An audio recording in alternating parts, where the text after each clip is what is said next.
I just opened my silhouette image in Photoshop. So now I can do, first of all, the Photoshop workflow. So you can go in, adjust the levels, adjust the curves, maybe adjust the saturation. Maybe you want it to be brighter or more black and white. So those are a couple of the basic edits you can go through and do now, and especially worry about doing those on your final image. But what I want you to practice is adding texture to your photo.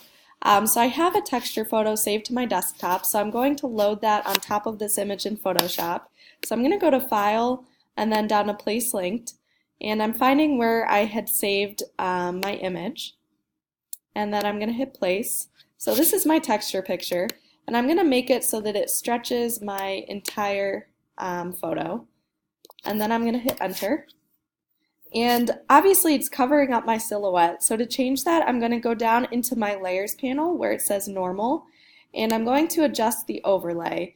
Multiply usually works the best, so I'm going to click multiply right away, and you're able to see that texture come through in the background.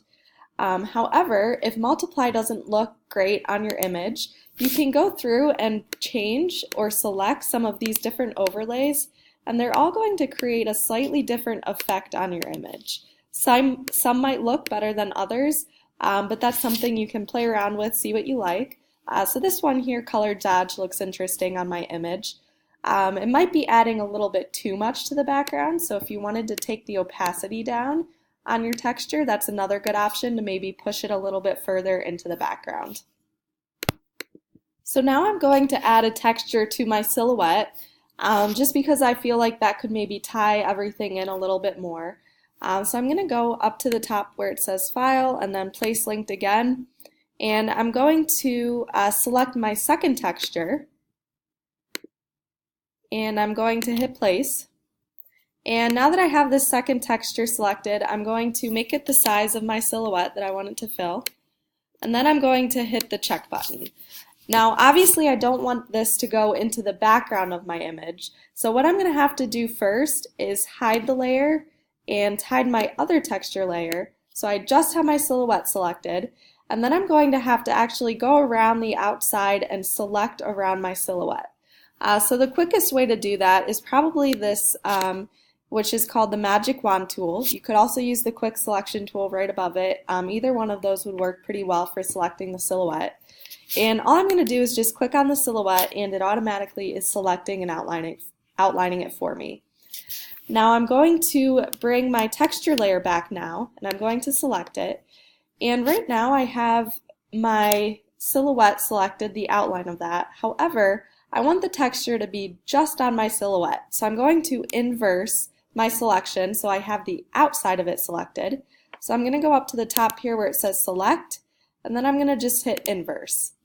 And then all I have to do is hit my eraser tool over here, and then I'm going to start erasing the background. Right away this will pop up. You do need to rasterize the image, so just hit OK. And then you can go ahead and just erase the image from the background. You can change the size of your eraser as well, of your brush, just so it's a little bit larger, so it'll go a little bit quicker. But go ahead and erase the entire background here, and then we'll move on to the next step. Now that I have my just my silhouette outlined, I don't need my selection anymore, so I'm going to hit Command and then D on the keyboard to get rid of my selection. Now the next step again is going over to the overlay, because you might want some of that image to be a little bit darker. However, as you're starting to go through these, a lot of them are probably not going to show up since the silhouette is so dark. So something that works really well is if you just leave that on normal and just change the opacity level. And that's probably going to be the best way to add that texture to your silhouette itself. So that's something you can experiment with. You might want only the texture on the shoes, which could be kind of interesting to kind of show separation between where those shoes are. So you can always go back in and just start erasing that texture off of the rest of your image. However, instead of erasing, I would probably add a layer mask to your photo and then just use the paintbrush like what we did with multiplicity. That way you can always go back if you don't like what you did. So I'm going to undo that. But go ahead, experiment, add a texture to your background, and to your actual silhouette, and then save it as a JPEG when you're done and submit the final image back to Classroom for credit.